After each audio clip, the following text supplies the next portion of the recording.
Bismillahirrahmanirrahim. Ala wa innahu sayuja'u birijalin min ummati fayu'khadhu bihim dzatas shimal.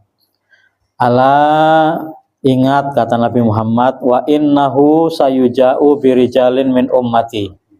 Assalamualaikum warahmatullahi wabarakatuh.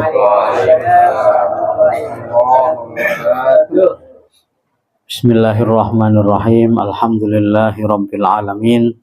Wassalatu wassalamu ala asyrafil anbiya'i wal mursalin Sayyidina Muhammadin wa ala alihi wa sahbihi ajma'in.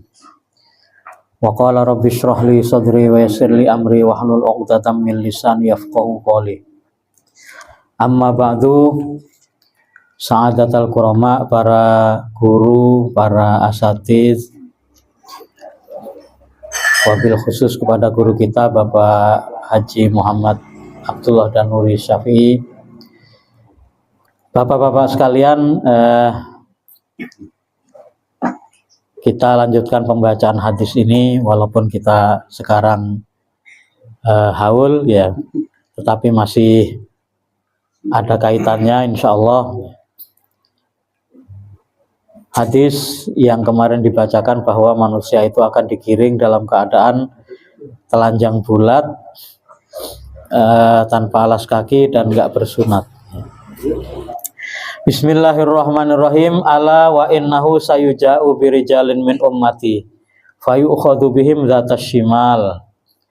Ala, ingat kata Nabi Muhammad, wa innahu sayuja'u birijalin min ummati. Sesungguhnya akan didatangkan beberapa lelaki dari umatku, kata Nabi Muhammad, fayu'khadhu bihim dzatas shimali, lalu mereka diambil ke arah kiri. Mereka diseret atau diambil ke arah kiri. Ke arah kiri itu berarti ke arah mana, Pak? Ke arah yang jelek, berarti ke arah neraka. Fa'aqulu, maka aku berkata, kata Nabi Muhammad, ya Rabbi ashabi, wahai Tuhanku, sahabat-sahabatku. Fayuqalu, maka dikatakan kepada Nabi Muhammad, innaka la tadri ma ahdasu ba'daka. Innaka, sesungguhnya engkau, la tadri, enggak tahu, ma ahdasu ba'daka, apa yang mereka perbuat setelah engkau wafat. Ternyata ini orang-orang yang diambil ke arah kiri ini dikenali oleh Nabi Muhammad ya. Sehingga Nabi Muhammad kemudian bilang, ya Allah, itu sahabat-sahabatku. Tapi kemudian Allah berkata, kamu nggak tahu apa yang diperbuat oleh sahabat-sahabatmu. Nah, ini menimbulkan pertanyaan di hati kita. Apakah iya ada sahabat-sahabat Nabi yang diseret ke neraka? Ya. Karena dalam hadis ini nasnya kelihatannya Nabi Muhammad mengenali mereka. Ya. Fa'aqulu, maka aku berkata, kama qala al-abdu as-solih, sebagaimana yang pernah dikatakan oleh hamba yang soleh, yaitu maksudnya ini Nabi Isa alaihissalam. Karena Nabi Isa itu pernah berkata begini di dalam Al-Quran, wa kuntu alaihim syahidan ma dumtu fihim, aku menjadi saksi atas sahabat-sahabatku selama aku berada di antara mereka. Falamma tawaffaitani kunta antar raqiba alaihim, setelah engkau mewafatkan aku, kunta antar raqiba alaihim, engkau lah wahai Allah yang akan mengawasi alaihim atas mereka. Wa anta ala kulli syai'in syahid, dan engkau adalah atas segala sesuatu itu maha mengawasi. Nabi Isa ini, bapak-bapak sekalian, punya beberapa sahabat yang disebut Hawari. Hawariyun itu jumlahnya ada 12 kalau nggak salah ya. Nanti bisa dibaca lagi di sejarahnya Nabi Isa ya. Nah, para sahabat ini adalah orang-orang yang menerima ajaran dari Nabi Isa. Tapi kemudian mereka tercerai-berai, lari karena dikejar-kejar oleh penguasa saat itu ya. Nanti klimaksnya menurut keyakinan kita, Nabi Isa itu berusaha ditangkap sementara beliau ada di sebuah rumah dikelilingi para sahabatnya, tapi kemudian diangkat ke langit oleh Allah. Itu keyakinan kita. Barrafa'ahullahu ilaih, Nabi Isa diangkat ke langit oleh Allah Subhanahu wa taala. Lalu ada para sahabatnya yang berkhianat, namanya Yudas Iskharyoti itu ya, atau Yudas Iskariot, yang menunjukkan tempatnya itu di situ ya. Nah, lalu para sahabatnya ini kemudian bercerai-berai, mereka ajaran Injilnya itu sempat terlupakan ya. Wa nasu hadzan mimma tukiru bih, mereka melupakan bagian yang pernah diberikan kepada mereka. Maksudnya Injil mereka itu terlupakan karena mereka sibuk menyelamatkan diri masing-masing. Tapi kemudian mereka mengumpul, setelah tenang ditulis lagi Injilnya. Makanya kalau kita baca catatan-catatan ya, baik catatannya orang Kristen atau catatannya orang Islam, memang ada banyak sekali Injil yang dikarang ya, ada banyak Injil yang dikarang. Ya, dokumen-dokumennya ditemukan. Tapi kemudian dipisah, ada yang Injil apokrif, ada Injil yang kanonik gitu ya. Nah, yang sekarang dipakai oleh saudara-saudara kita Kristen itu adalah yang kanonik 4 itu ya. Injil Matius, Injil Lukas, Injil enggak ada Injil Petrus, ada tapi termasuk yang apokrif kayaknya.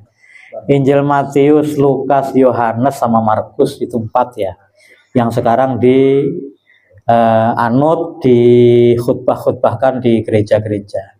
Adapun yang lain ada Injil Barnabas, Injil Bartolomeu, ada Injil Thomas, ada Injil lain-lain, itu dianggap sebagai Injil apokrif ya, Injil-Injil yang tidak sejalan. Artinya tentu itu urusan mereka ya, menyeleksi Injil-Injil itu urusan mereka. Kita meyakini Nabi Isa itu pernah diberikan kitab suci namanya Injil. Nah, jadi Nabi Isa itu tugasnya mengawasi sahabat-sahabatnya ya sampai situ saja.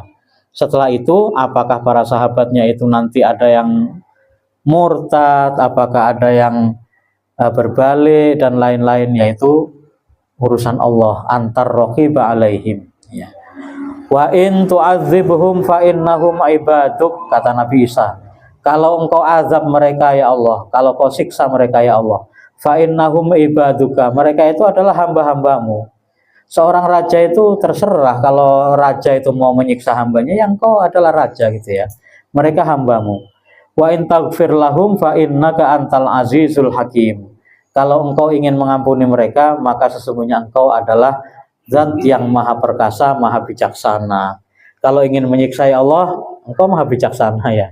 Ini sebenarnya salah satu ucapannya Nabi Isa yang sangat lembut ini kepada para sahabatnya ya. Ya Allah, engkau itu Tuhan, engkau kalau menyiksa hamba ya itu hakmu, tetapi kan engkau maha bijaksana gitu ya. Engkau maha bijaksana.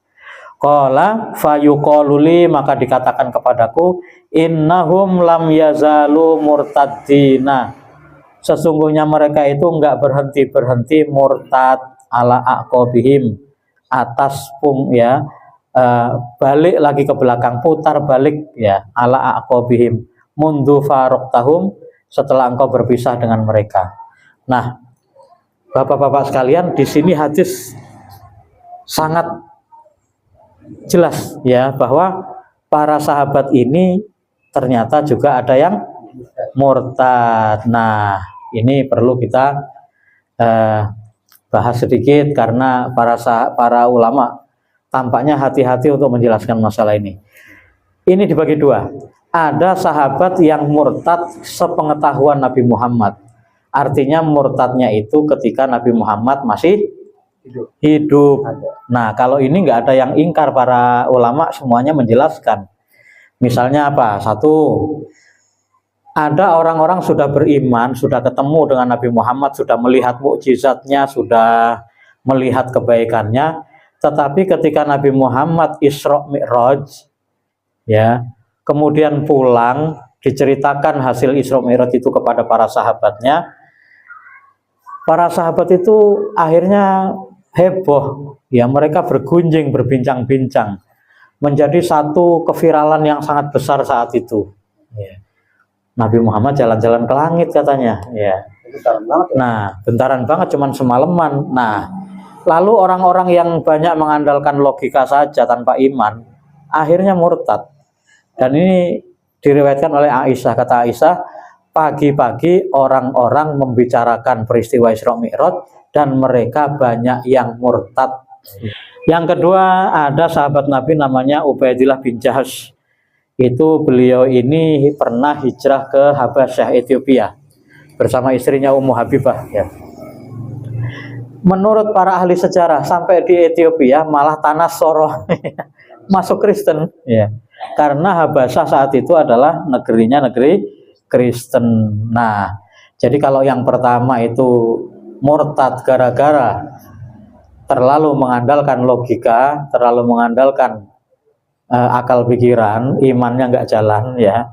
Kalau yang ini Ubaidillah bin Jahash ini tanah Soro masuk Kristen gara-gara dia bergaul atau berada di komunitas Kristen.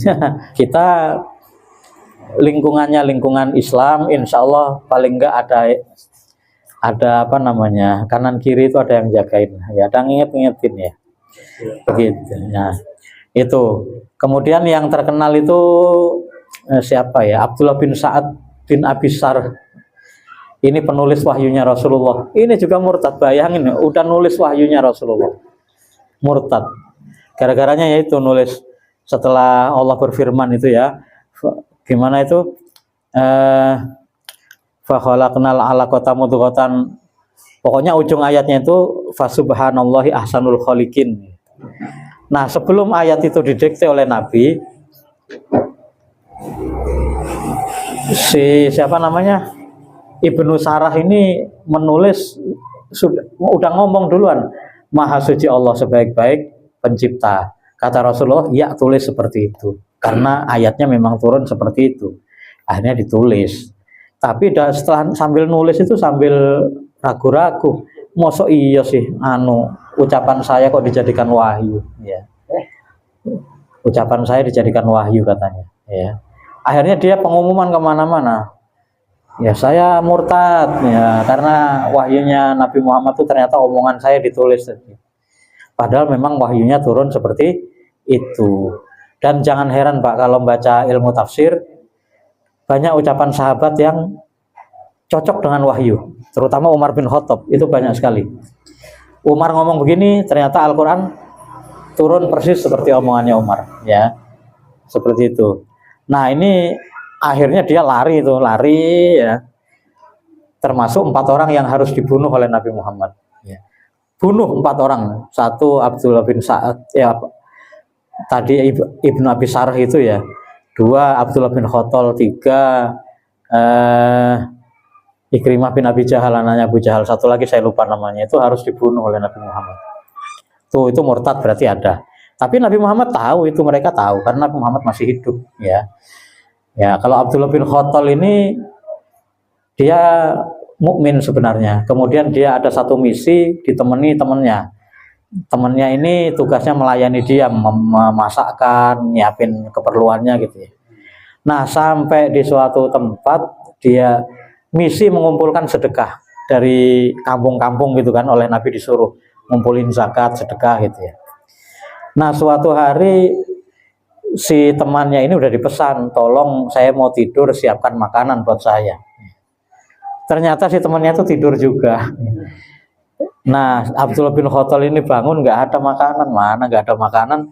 Akhirnya marah, temannya ini dipukulin, ternyata tewas, ya, mati. Berarti dia membunuh orang Islam. Dia lari akhirnya. Lari karena dia membawa banyak harta zakat itu, ya, harta sedekah, dibawa lari sekalian ke Mekah. Sampai di Mekah orang-orang Mekah heran, lah kamu balik lagi ke sini ngapain, udah hijrah, ya, udah hijrah kok ke sini lagi. Kata dia gini, ternyata agamanya Muhammad itu nggak lebih baik dari agama kalian. Saya udah meninggalkan agama Muhammad. Wah, udah. Setelah itu dia di situ sama pembesar Quraisy mabuk-mabukan, ya. Kemudian dia membeli 2 orang biduan penyanyi. Penyanyi ini kerjaannya ngecek Nabi Muhammad, pakai syair-syair itu ya. Ngecek terus ya. Nah, dua orang biduan ini juga dihukum mati oleh Nabi Muhammad nanti. Nah, nanti ketika Nabi Muhammad menang Fathu Makkah, Abdullah bin Khattab ini lari ya takut. Kemudian dia gelantungan di astar Ka'bah, di tirainya Ka'bah itu. Nah, diparanin sama orang-orang mau dibunuh ya. Ternyata dia gelantungan di Ka'bah, nggak berani, kan haram di situ. Haram menumpahkan darah. Mengadu kepada Rasulullah. Ya Rasul, Abdullah bin Khattab muta'alliqun bi astaril Ka'bah. Ya Rasul, Abdullah bin Khattab itu gelantungan di pegangan di Ka'bah. Kata Nabi Muhammad, "Uqtul walau muta'alliqun bil Ka'bah." Bunuh walaupun dia gelantungan di Ka'bah. Maka berlomba-lombalah Ammar bin Yasir sama Sa'ad bin Hurais itu namanya ya, menuju ke Abdullah bin Khattab. Abdullah bin Khattab pede aja ini, ayo bunuh saya ya, bunuh saya, bunuh. Dibunuh beneran akhirnya ya oleh mereka. Nah itu orang-orang yang masih banyak orang yang murtad ketika ada Nabi. Padahal mereka melihat mukjizatnya Nabi Muhammad SAW. Nah, yang di dalam hadis ini jelas bahwa ini adalah orang-orang yang murtad, tapi Nabi Muhammad tidak tahu, karena ketika diseret itu Nabi Muhammad baru ngomong, itu sahabat saya, ya. Kemudian kata Allah, kamu nggak tahu apa yang mereka lakukan, gitu. Nah, siapakah para sahabat yang murtad setelah Rasulullah wafat? Tampaknya ulama sangat berhati-hati, nggak ada yang nyebutin namanya atau siapa gitu ya, atau saya bacanya kurang banyak barangkali.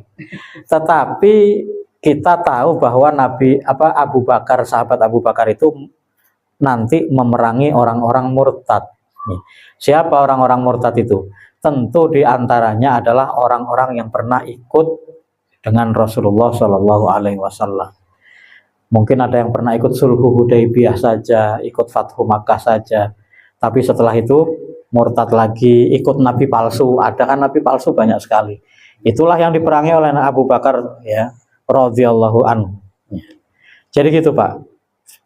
Apalagi kita yang sangat jauh dari Nabi Muhammad Shallallahu Alaihi Wasallam, ngelihat mukjizatnya nggak pernah, bayangin wajahnya juga nggak pernah kebayang, kita hanya tahu namanya ya, kita hanya dikasih tahu oleh guru-guru Nabi Muhammad seperti ini ya. Sementara zaman kita ini umatnya Fir'aun ada ya, tukang-tukang sihir itu banyak sekarang. Umatnya yang tukang nipu-nipu timbangan ada, umatnya Nabi Shu'aib itu ya. Umatnya Nabi Lot yang LGBT ada, ya. Umatnya Nabi siapa lagi? Nabi Hud yang preman-preman yang gede-gede badannya ada zaman sekarang yang ngerusak ya. Kita ini nabinya nggak ada, tapi umat-umat nabi yang lain ada. Tapi kita berusaha berpegang teguh, beriman kepada Allah dan Nabi Muhammad. Karena itu jangan merasa aman dengan keimanan kita. Karena itu sangat layak, sangat pantas kalau kita setiap hari minta kepada Allah, ihdinas siratal mustaqim. Berapa kali Pak sehari? Ya, sekian kali, saya nggak sempat ngitungnya. Ya. Ihdinas siratal mustaqim itu kan minta kepada Allah, ya Allah supaya iman kita ini nggak berubah lagi, bimbinglah kami. Gitu ya. Bukan berarti karena kita tersesat makanya minta-minta seperti itu, bukan ya. Kita ini sudah ada di jalan yang baik, minta kepada Allah supaya kita bertahan di jalan ini gitu. Ya. Makanya kan di Al-Kabair kemarin kita ngaji, kita disuruh doa, ya muqallibal qulub sabit qalbi ala dinik ya. Jadi jangan merasa aman dari fitnah ya. Coba orang-orang yang murtad itu kenapa alasannya? Satu, karena terlalu mengandalkan logika intelektual ya. Akhirnya kalau ngelihat sesuatu yang aneh sedikit dari Islam itu langsung nggak masuk akalnya ya, murtad. Dua, apa sih? Ya pergaulan, 3 harta dunia, pengen bebas ya. Di Islam harus nutup aurat, padahal saya pengen pakai bikini, akhirnya nggak tahan ya, murtad akhirnya. Setelah murtad ya enak dia pakai bikini kemana-mana ya, bebas nggak ada yang ngomelin ya. Tuh, jadi memang seperti itu Pak. Di akhir zaman itu orang akan seperti memegang apa? Bara ya. Umat Islam itu memegang keimanan itu seperti memegang bara. Umat Islam yang mana? Semua umat Islam ya. Karena ini hadis mengenai bara ini dipakai pihak-pihak tertentu untuk menegaskan golongannya sendiri, ya nggak bisa lah ya. Ya. Katanya kita berpegang seperti bara, sementara orang Islam yang lain enggak. Orang Islam seluruhnya itu saat ini memegang sebagaikan memegang bara api, nggak peduli golongan siapa gitu ya. Demikian Bapak-bapak sekalian, hadisnya selesai. Rawahu Al-Bukhari wal lafdzu li Muslim.